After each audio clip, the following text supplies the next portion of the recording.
ನಮಸ್ಕಾರ ದೇವ್ರು. ನಮ್ಮ ಬೆಂಗಳೂರಿನಲ್ಲಿ ಸವಾರರಿಗೆ ಟ್ರಾಫಿಕ್ದು ಒಂದು ದೊಡ್ಡ ಪ್ರಾಬ್ಲಮ್ ಆದ್ರೆ ಈ ಪಾತ್ ಹೋಲ್ಸ್ ಮತ್ತೆ ಆ ಗಾರ್ಬೇಜ್ ಹಾಗೂ ಡಸ್ಟ್ದು ಕೂಡ ದೊಡ್ಡ ತಲೆನೋವಿದೆ. ಅಲ್ಲರಿ, ಏನಕ್ಕೆ ನಾವು ನಾಯಕರಿಗೆ ಓಟ್ ಹಾಕಿ ಗೆಲ್ಸೋದು? ಈ ತರ ರೋಡ್ಗಳಿಗಾಗಿನ? ಈ ತರ ರೋಡ್ ಅಲ್ಲಿ ಗಾರ್ಬೇಜ್ಗೋಸ್ಕರನ? ಮೋದಿ ಅವರು ಸ್ವಚ್ಛ ಭಾರತ್ ಅಂತಿದ್ರು, ಇದೇನದು? ನಾನು ಯಾವ ಪಾರ್ಟಿನ ಉದ್ದೇಶಿಸಿ ಮಾತಾಡ್ತಿಲ್ಲ, ಜನರಲ್ ಆಗಿ ಜಸ್ಟ್ ಪ್ರಾಬ್ಲಮ್ಸ್ ಬಗ್ಗೆ ಮಾತಾಡ್ತಿದ್ದೀನಿ. ಮನುಷ್ಯರು ಇಷ್ಟೆಲ್ಲ ಬುದ್ಧಿವಂತರಾಗಿ ಇರೋದು ಏನಕ್ಕೆ? ನಾವು ವಾಸಿಸೋ ಜಾಗನೂ ಕ್ಲೀನ್ ಆಗಿ ಇಟ್ಕೊಳ್ಳಕ್ಕೆ ಆಗಲ್ಲ ಅಂದ್ರೆ ಬುದ್ಧಿಜೀವಿ ಆಗಿರೋದು ವೇಸ್ಟ್ ಅಂತಾನೆ ಹೇಳ್ಬೋದು. ಪ್ರಾಣಿಗಳು ಅವುಗಳದೇ ಆದ ಡಿಸಿಪ್ಲೈನ್ ಮೇಂಟೈನ್ ಮಾಡ್ತಿದೆ. ಬುದ್ಧಿ ಇರೋ ನಮ್ಮ ಮನುಷ್ಯ ಜೀವಿಗಳಿಗೆ ಕಾಮನ್ ಸೆನ್ಸೇ ಹೊಟ್ಟೋಗಿದೆ. ಈ ಪ್ರಾಬ್ಲಮ್ಸ್ಗೆ ಕಾರಣ ನಾಯಕರು ಅಲ್ಲದೆ ನಾರ್ಮಲ್ ಸಿಟಿಸನ್ಸ್ದು ಇದೆ. ಜನರು ಹೇಗೆ ಥಿಂಕ್ ಮಾಡ್ತಿದ್ದಾರೆ ಅಂದ್ರೆ, ಅವ್ರಿಗಾಗೋದು ನಮಗೂ ಆಗತ್ತೆ ಅಲ್ವಾ ಬಿಡು, ನಮ್ಮ ಮನೆ ಮಾತ್ರ ಚೆನ್ನಾಗಿದ್ರೆ ಸಾಕು ಅಂತ. ಬಟ್ ಆ ಪಾತ್ ಹೋಲ್ಸ್ ಇಂದ ಅವರಿಗೆ ಪ್ರಾಬ್ಲಮ್ ಆಗೋವರೆಗೂ ಗೊತ್ತಾಗಲ್ಲ ಅದರ ಬೆಲೆ. ಆ ಗಾರ್ಬೇಜ್ ಸುತ್ತಲೂ ಎಷ್ಟು ಕೆಟ್ಟ ಬ್ಯಾಕ್ಟೀರಿಯಾಸ್ ಇರತ್ತೆ ಗೊತ್ತಾ? ಅದರಿಂದ ಅದರ ಪಕ್ಕದಲ್ಲಿ ಹೋಗೋರ್ಗೆ ಆರೋಗ್ಯದ ಸಮಸ್ಯೆ ಬರ್ಬೋದು. ಆಚೆ ಬರೋ ಡಸ್ಟ್ ನ ಉಸಿರಾಡಿ ಎಷ್ಟೋ ಜನ ಅನಾರೋಗ್ಯ ಆಗಿರ್ತಾರೆ. ಆ ಪಾತ್ ಹೋಲ್ಸ್ ಇಂದ ಬಿದ್ದು ಎಷ್ಟೋ ಜನ ಬೆನ್ನು ಕೈ ಕಾಲು ಮುರ್ಕೊಂಡಿರ್ತಾರೆ. ಎಷ್ಟೋ ಜನ ಪ್ರಾಣನೇ ಕಳ್ಕೊಂಡಿದ್ದಾರೆ. ಅಲ್ಲ, ರಿಚ್ ಪೀಪಲ್ಸ್ ನಾಯಕರು ಕೂಡ ಅದೇ ರೋಡ್ ನಲ್ಲಿ ಹೋರಾಡ್ಬೇಕಲ್ಲ ಗುರು. ಎಷ್ಟೋ ಕಂಟ್ರೀಸ್ ಅಲ್ಲಿ ಇಂಥ ಪ್ರಾಬ್ಲಮ್ಸ್ಗೆ ಸೊಲ್ಯೂಷನ್ ಹುಡುಕಿ ಅದನ್ನ ಫಾಲೋ ಮಾಡ್ತವ್ರೆ. ನಮ್ಮ ಭಾರತದಲ್ಲಿ ಮಾತ್ರ ಯಾಕೋ ಯಾರು ತಲೆನೇ ಕೆಡ್ಸ್ಕೊಂತಿಲ್ಲ. ಅದಕ್ಕೆ ಇದು ಇನ್ನು ಡೆವಲಪಿಂಗ್ ಕಂಟ್ರೀಸ್ ಅಲ್ಲೇ ಇದೆ. ನಮ್ಮ ಮನೆ ಮಾತ್ರ ಅಲ್ಲ, ನಾವು ಹೋರಾಡೋ ಜಾಗನ ಕೂಡ ಕ್ಲೀನ್ ಆಗಿ ಇಟ್ಕೊಳ್ಳೋದು ನಮ್ಮ ಜವಾಬ್ದಾರಿ. ಇಂಥ ಪ್ರಾಬ್ಲಮ್ಸ್ಗೆಲ್ಲ ನನ್ನ ಪ್ರಕಾರ ಸೊಲ್ಯೂಷನ್ಸ್ ಏನಪ್ಪಾ ಅಂದ್ರೆ, ಒಂದು, ಎಲ್ರೂ ಇದ್ರ ಬಗ್ಗೆ ಎಜುಕೇಟೆಡ್ ಆಗ್ಬೇಕು. ಜೊತೆಗೆ ನಾಯಕರು ಎಜುಕೇಟೆಡ್ ಅವರು ಬರ್ಬೇಕು. ಎರಡನೇದು, ಗಾರ್ಬೇಜ್ ಆ ತರ ರೋಡ್ ಅಲ್ಲಿ ಹಾಕಕ್ಕೆ ಎರಡು ಕಾರಣಗಳು. ಬೆಂಗಳೂರಿನಲ್ಲಿ ತುಂಬಾ ಜನ ಜಾಬ್ಗೆ ಹೋಗ್ತವ್ರೆ.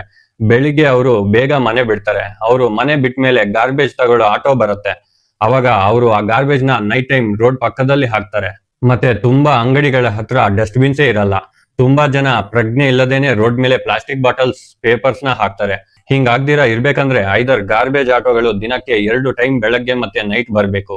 ಜೊತೆಗೆ ಎಲ್ಲಿ ಜಾಸ್ತಿ ರೋಡ್ ಪಕ್ಕದಲ್ಲಿ ಗಾರ್ಬೇಜ್ ಹಾಕ್ತಾರೋ ಅಲ್ಲೆಲ್ಲ CCTVಗಳು ಇಡ್ಬೇಕು.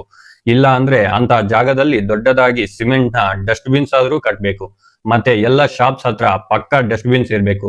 ರೋಡ್ ಮೇಲೆ ಎಲ್ಲ ಕಸ ಹಾಕೋರ್ಗೆ ಫೈನ್ ಹಾಕ್ಬೇಕು. ಸ್ಟ್ರಿಕ್ಟ್ ರೂಲ್ ಬರ್ಬೇಕು. ಮೂರನೇದು, ಪಾತ್ ಹೋಲ್ಸ್ ಇರೋ ಕಡೆ ಎಲ್ಲ ಸರ್ವೆ ಮಾಡಿಸಿ ಅದನ್ನ ಸರಿ ಮಾಡಿಸ್ಬೇಕು. ಇದಕ್ಕೆ ಒಂದು ಟೀಮ್ ನ ನಿರ್ಮಿಸಬೇಕು. ಆಲ್ವೇಸ್ ಇದೆಲ್ಲ ಮಾನಿಟರಿಂಗ್ ಆಗ್ತಿರ್ಬೇಕು. ನಾಲ್ಕನೇದು, ರೋಡ್ ಮೇಲೆ ಡಸ್ಟ್ ಕಮ್ಮಿ ಆಗಕ್ಕೆ ತುಂಬಾ ಡಸ್ಟ್ ಕ್ಲೀನಿಂಗ್ ಲಾರೀಸ್ ನ ಇಳಿಸ್ಬೇಕು. ರೆಗ್ಯುಲರ್ ಆಗಿ ಅದು ಕ್ಲೀನ್ ಮಾಡ್ತಿರ್ಬೇಕು. ಮತ್ತೆ ಕನ್ಸ್ಟ್ರಕ್ಷನ್ ನಡೀತಿರೋ ಕಡೆ ಲಾರಿ ಮೇಲೆ ಕವರ್ ಮಾಡ್ಬೇಕು.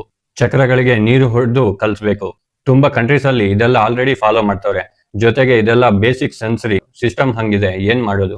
ಬಟ್ ಆ ಸಿಸ್ಟಮ್ ನ ನಾವು ಚೇಂಜ್ ಮಾಡ್ಕೋಬಹುದು.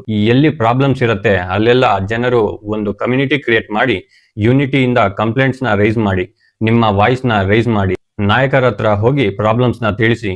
ಆದ್ರೂ ಅವ್ರು ಏನ್ ಮಾಡಿಲ್ಲ ಅಂದ್ರೆ ಪ್ರಾಬ್ಲಮ್ ಸಾಲ್ವ್ ಆಗೋವರೆಗೂ ಹೋರಾಡಿ. ಒಗ್ಗಟ್ಟಿನಲ್ಲಿ ಬಲವಿದೆ. ಸ್ಕೂಲ್ಗಳಲ್ಲಿ ಇದಕ್ಕೆಲ್ಲ ಒಂದು general knowledge on daily life ಬಗ್ಗೆ ಸಬ್ಜೆಕ್ಟ್ ಬರಬೇಕು. ನಮ್ಮ ಹಕ್ಕುಗಳ ಬಗ್ಗೆ ಎಲ್ಲರೂ ತಿಳ್ಕೋಬೇಕು. ಫ್ಯೂಚರ್ ನಲ್ಲಿ ಒಳ್ಳೆ ಎಜುಕೇಶನ್ ಮತ್ತೆ ಒಳ್ಳೆ ಬುದ್ಧಿ ಇರೋರ್ನ ಮಾತ್ರ ನಾಯಕರಾಗಿ ಮಾಡಿಸೋ ರೂಲ್ಸ್ ಬರಬೇಕು. ಅವರು ಮಿನಿಮಮ್ ಡಿಗ್ರಿ ಓದಿರ್ಬೇಕು. ಎಲ್ಲ ಕಡೆ ನಿತ್ಯ ಮಾನಿಟರ್ ಆಗ್ತಿರ್ಬೇಕು. ಇದನ್ನೆಲ್ಲ ಫಾಲೋ ಮಾಡ್ತಿದ್ರೆ ಬರೀ ರೋಡ್ ಪ್ರಾಬ್ಲಮ್ ಅಲ್ಲ, ಎಲ್ಲ problems like rapes, scams, corruption, negligence, ಬೇರೆ ಬೇರೆ ಅಪರಾಧಗಳನ್ನು ತಡೆ ಕಟ್ಟಿ ಒಳ್ಳೆ ಸಮಾಜ ತರ್ಬೋದು. ಏನಂತೀರಾ? ನಿಮ್ಮ ಅನಿಸಿಕೆಯನ್ನು ಕಮೆಂಟ್ ಮಾಡಿ ಫ್ರೆಂಡ್ಸ್. ಮುಂದಿನ ವಿಡಿಯೋದಲ್ಲಿ ಸಿಗೋಣ. ಬಾಯ್.